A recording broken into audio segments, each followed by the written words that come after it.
দেখো আজকে অক্ষয় তৃতীয়া বলে আমি একটু শাড়ি টাড়ি পরে নিয়ে একটু সাজুগুজু করে নিচ্ছি। সাজুগুজু বলতে পায়ে একটু আলতা পরবো। আর দেখো এদিকে তো কাপড় তো পরেই নিয়েছি, স্নান টান সব সেরে নিয়েছি, বাড়ির সব কাজও করে নিয়েছি। দেখো আমার আলতা পরা হয়ে গেছে। তো এখন শাড়িটাকে একটু ঠিক করে নিয়ে চলো পুজো করতে যাই। তো আজকে শাড়ি পরেছি পুজো করবো বলে, আজকে তো অক্ষয় তৃতীয়া, সেই জন্য পুজো করবো। তো চলো তোমরা দেখো আমি কি করে পুজো করি। তার আগে সকলকে বলি শুভ সকাল। মিষ্টির হোম কিচেন চ্যানেলে সকলকে জানাই স্বাগত।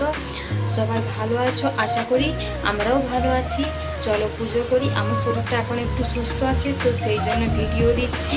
তো দুদিন তো কোনো ভিডিও দিতে পারিনি, তো এই অক্ষয় তৃতীয়ার ভিডিওটা তোমাদের কাছে পরশু দিনে যাবে। তো চলো দেখতে থাকো। মামা ওদিকে দেখো, ও দেখো ঘুমোচ্ছে, দেখতে পাচ্ছ? ওকেও স্নান করিয়ে দিয়েছি, তো স্নান করে নিয়েছে, তো ওকে এখন স্নান করিয়ে ঘুম পাড়িয়ে দিয়েছি। তো আমি এখন পুজোটা সেরে নিই। তো চলো দেখো।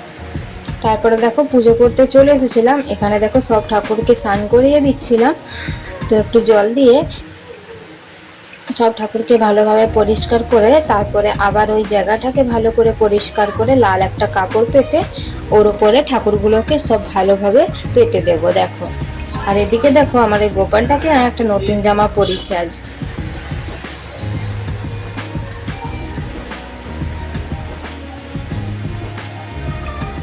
আর দেখো আজকে তো ঘিয়ের প্রদীপ জ্বালতে হয়, তো ওই জন্য আজকে একটা ঘিয়ের প্রদীপ জ্বেলে দিচ্ছি।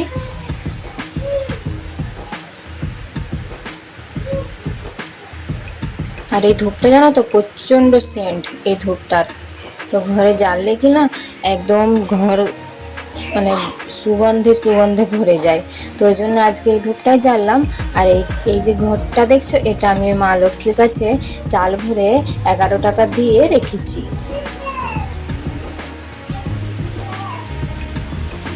তারপরে দেখো মামা একটু বদমাশি করছিল, উঠে পড়েছে ঘুম থেকে। তো আমি সেই জন্য ওকে নিতে গিয়েছিলাম, আবার দেখো দেখো নিয়ে চলে এসেছি। তো ওকে বস করিয়ে দিয়েছি এখন। তো চলো ঝটপট পুজো করে নিই। এখানে ঝটপট পুজো করে নিই বলতে 12টা 11 পর্যন্ত টাইম ছিল, তো সেই জন্য খুব তাড়াতাড়ি করছিলাম। আর এদিকে দেখো আম দিয়ে পুজো আজ দিয়ে দেবো, আম আর খেজুর দিয়ে। তো আর দেখো পুজো আমার হয়ে গেছে।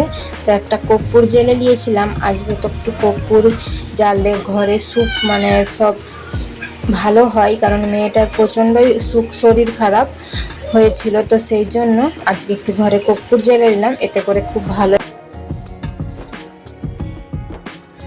পুজো টুজো সব সেরে নিয়েছি, এখন এখন রান্না করবো। কোনো কিছু করা হয়নি, বাড়ির কাজ সব করে নিয়েছিলাম, সেরে নিয়েছিলাম।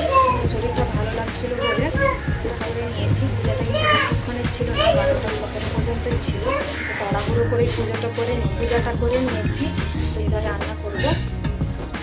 মামা মোর পাশের ঘরে গেছে খেলা করতে। তারপরে দেখো মামা চলে এসেছে।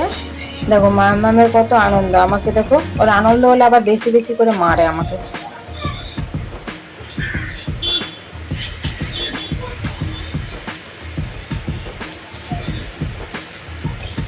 দেখো মামামকে আজকে এই জামাটা পরিয়েছি, আর আমি লাল শাড়িটা পরিয়েছি।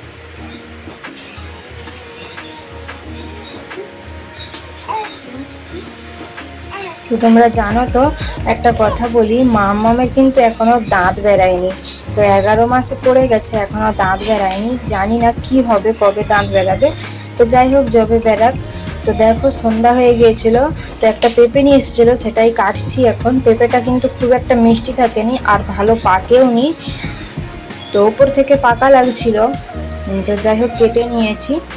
চলো এখন মামামকে একটু দিয়ে দেবো, আমিও খেয়ে নেবো, বাবার জন্য রেখে দেবো। তো এতটুকুই ভিডিও আমি তুলতে পেরেছিলাম, বাড়ির সব কাজ সেরে নিয়েছিলাম, সেই জন্য আর কোনো ভিডিও করতে পারিনি সকালবেলা। তো যাই হোক যতটুকু পেরেছি তোমাদের সাথে শেয়ার করেছি। সবাই ভালো থেকো, সুস্থ থেকো, আবার একটা নতুন ভিডিও নিয়ে ফিরে আসছি। ভিডিওটা ভালো লাগলে চ্যানেলটা সাবস্ক্রাইব করতে ভুলো না, আর ভিডিওটা ভালো লাগলে লাইক করো, কমেন্ট করো, শেয়ার করো।